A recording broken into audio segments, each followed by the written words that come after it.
दिंडोरी तालुक्यातील ओझरखेड धरणातून चांदवड नगर परिषदेला पाणी पुरवठा करणारी पाईपलाईन दिंडोरी वणी रस्त्यावरील वणीजवळ असलेल्या हॉटेल साकीजवळ फुटली आहे. त्यामुळे हजारो लिटर पाणी वाया गेलंय. गेल्या 1.5 ते 2 तासापासून पाण्याचे मोठमोठे कारंजे निर्माण होऊन पाणी वाया जात आहे. या कारंजांखाली बऱ्याच चारचाकी वाहनधारकांनी आपली वाहनं धुतली आहेत. दिंडोरी तालुक्यामध्ये काही गावांमध्ये लोकांना पिण्यासाठी पाणी नाहीये, पण चांदवड नगरपालिकेची पाईपलाईन फुटून हजारो लिटर पाणी वाया जात आहे. तर काही मोटरसायकल धारकांनी आपल्या मोटरसायकल बाजूला लावत फोटो काढण्याचाही आनंद घेतलाय.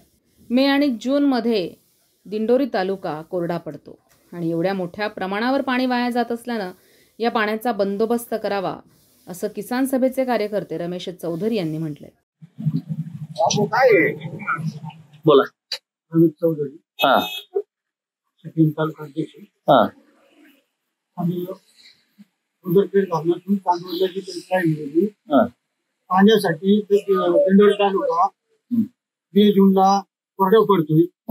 गेल्या 1.5 तासापासून ही पाईपलाईन लिकेज झालेली तरी इथं कोणाचंही लक्ष नाही.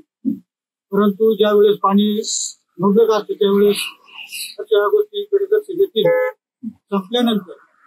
पाणी संपल्यानंतर मात्र तालुक्याला प्यायला पुरत नाही.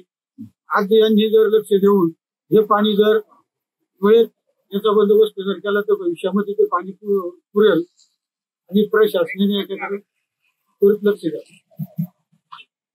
शासन याचा अर्थ शासनाचं म्हणजे ज्यावेळी पाणी वापरतात त्यांचं दुर्लक्ष नाही, त्यांनी माणसं कंपल्सरी ठेवलं पाहिजे. म्हणजे हे नुकसान त्या ठिकाणी कळेल. संविधान न्यूज, नाशिक.